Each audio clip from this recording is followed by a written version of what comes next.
5 more minutes, okay. You had a chance to tell me I'm talking too much. My husband asks for that all the time. Can you pass it up? Okay, so I'm going to go much, much quicker. And let me talk really about these achievement school districts. This has been done in a few other places, and it's been done pretty miserably. And this is a way to say that we're going to set up a separate school district, and we're going to let them be in charge of low-performing and, quote, failing schools. I think that this is probably one of the things that is the most concerning to me as a lifelong educator and public school advocate, that I'm very concerned about that.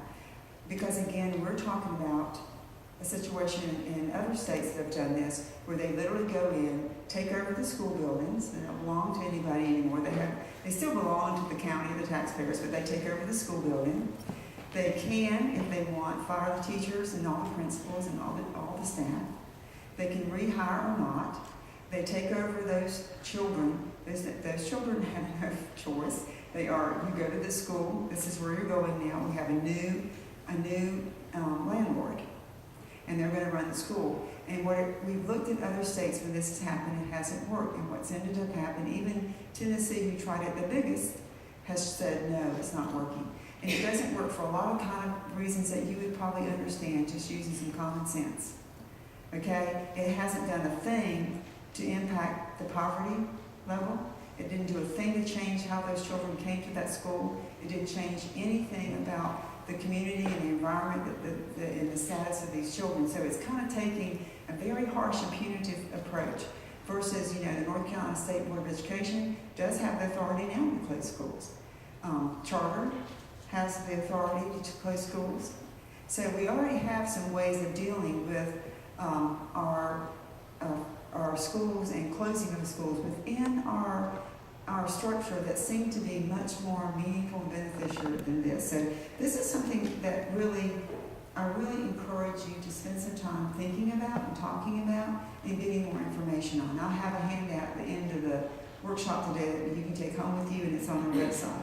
So, and the last thing I'm really going to say, I'm going to put on this other stuff. And I know that Senator Tillman and I have actually talked about this. The A through F grades, I just wanted to make sure you understand again that it's 80% test scores. I think that if we're going to insist on keeping this A through F grading, that we really ought to ask for some kind of a more fair compromise where teachers and parents and the students themselves can feel rewarded when they work really hard and make growth and do better. Because honestly, that's kind of what we always say about our own selves, right? We just want to get up, thank you God for the new day, and then the next thing we want to do is to have a better day, and whatever we didn't accomplish and whatever we didn't do. These children are being punished for this, and I hope that you'll really think about this and talk with your General Assembly members about how they feel about it and how they see it, and what's their views on it, and how can we improve. If we keep this model, can we improve this model to make it a little bit more fair to the children and teachers? So I'm going to stop there because there's a lot of people here that can say a lot of really other things. Thank you. That's what I'm supposed to say. And keep, and after tonight, I hope we'll have a chance in Q&A to talk some more. But if not, please keep in touch with us. Email us. Let's check on our website. I'll put my shoes back on now.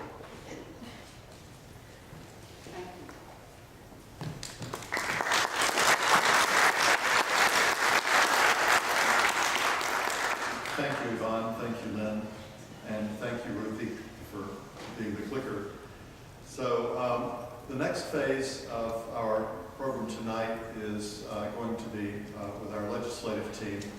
And we will have a hard stop if the program has continued that long, and it may stop of its own accord sooner.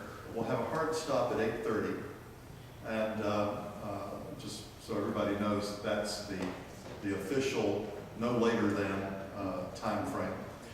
And at this point, I would like to ask if our legislators, Senator Tillman's already on the front row, but if Representatives Hurley and McNeill could join him on the front row.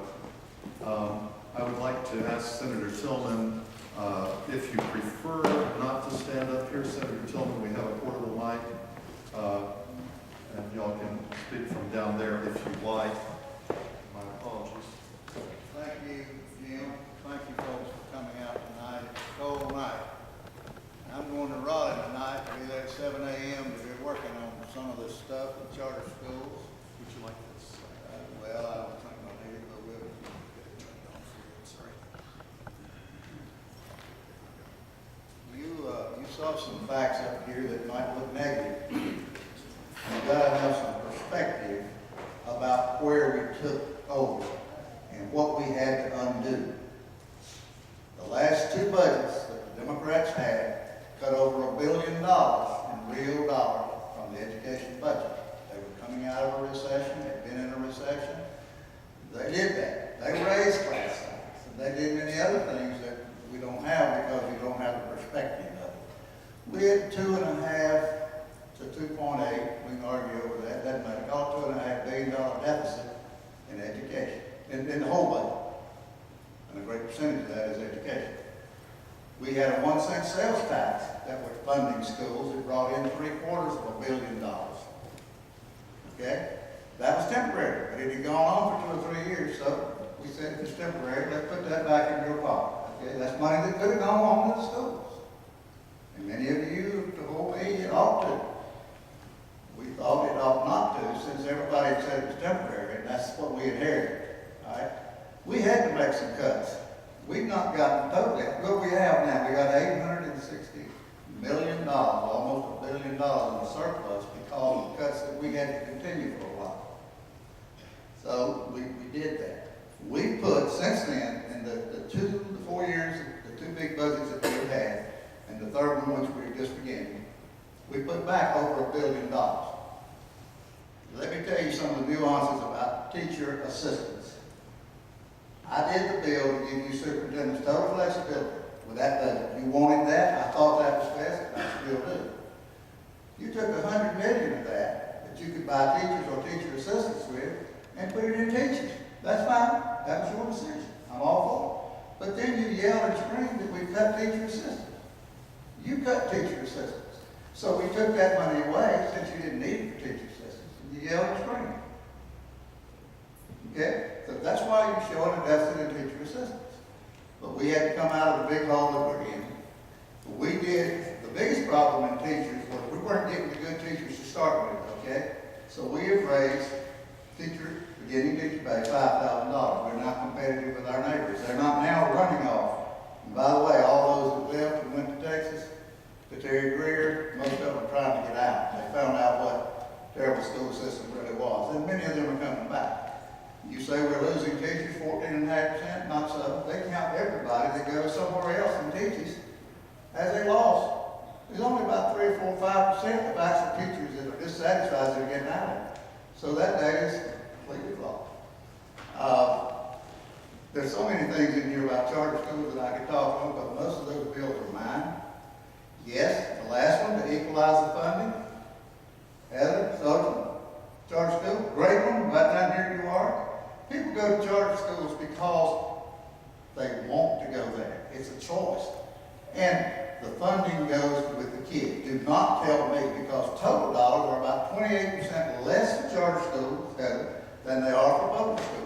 If the kid is not there, he's over here, the money goes over here. Now, I had some things that did involve some monies that public schools are getting now that was questionable. So I pushed that bill over to the House.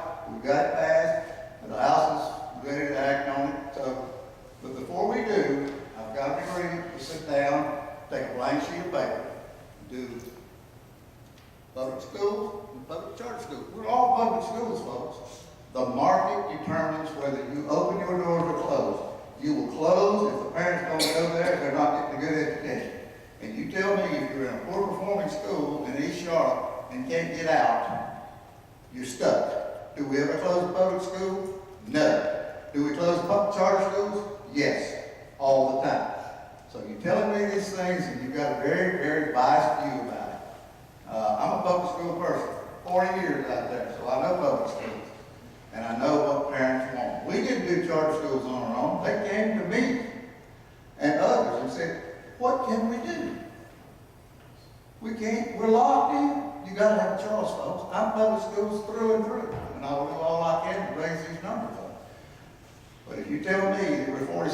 salary, and you're looking at one thing, you're looking at a dollar figure. Now, we gotta fix the upper end, I'm all there. We haven't done that, but we got it on the beginning, and we're gonna keep doing that. But you can't do it all in one session or two sessions, folks. Believe me, everything you get done is hard. It's not easy to do. But I'm gonna do the best I can to make it as equal as I can for anybody that has a choice. Vouchers for private schools, not even. But we save the state about $4,800 every time one goes to takes a charter, right? What's the charter voucher worth now? $4,000? $4,200. What is the state to educate? $8,500? You're saving the taxpayers $4,500, folks. But I don't want taxpayers to put money in vouchers to go to private schools who are teaching Muslim and all kind of other things. In fact, in Guilford County, the biggest one was the Muslim, and we don't know what they're teaching. We have no way of checking. So you tell me that's a good idea with your money? I ain't buying that. And I know Republicans like vouchers. I don't care for it. Thought Skip stamped on that issue. But, you know, he's leaving. Anyway, I'll be glad to take any questions, because we can argue another side of this thing, fine and dandy. I've heard from all of you about the education funding. Yes, we can do better. But let me tell you, the state of North Carolina, and I'll shut up because I'd rather have questions than talk. We are the 8th highest state in state contributions to education in the U.S. of A. We've put about $2 billion back since we got started, and we had to make the cuts to take that penny sales tax off and all that other stuff. But that's basically where we came from and where we are. So these figures can look bad if you don't know where you started. You got to know where you started to find out whether these things are good or bad. But if you take our system, our retirement system, and our health care, and you put all that together with the salaries of other states, no, we wouldn't be 46. You factor all that in, Diane, we'd be about 20 million. We got one of the best healthcare systems anywhere in the state. Where else can you get your healthcare paid for till you're 65? Medicare takes over, and after that, for life is a backup. You find a place, Bob Morrison, find anywhere that your hospital is. I got one for you, but I'll save it for a question. I know you got it. Mine's full of stuff. I'll read the article. I agreed with one time. But anyway, I'm not going to say it more. I'll be glad to take questions. Senator Tillman, I'd like to defer those questions until after the other two legislators have had a chance to speak as well. Oh, yes, sir. And I'll work as a moderator and we'll run those questions in a few minutes. Thank you. Thank you. I'm glad to be here tonight. Thank you for coming out on a cold night. I am a product of the public schools. Park Street School, which is now Donnelly Laughlin, Fairwood Street School, which they tore down, which I hate that. And Ashmore High School, yeah, go Collins. And I got a great education. Education has changed, and I feel like it's changed not always for the best. And I know the people have changed. We have families who are different than they were when I was growing up. And we need to do more about that in helping them. And I don't know, I just don't know the answers to all the problems that we have in education. But I do know that I care, and I do know that I've worked hard to try to make a difference. Teacher assistants and driver's ed were two of the things that I really worked hard for. And that was one of the reasons we stayed there, to make sure that you got this for our students here in Randolph County and across North Carolina. The driver's ed was my bill. And I made sure, brought it all the way, that we did get it, and we do have money there. Hopefully we'll keep it next year. We're having to fight fights down there all the time because the money's asked for here and there. Teacher assistant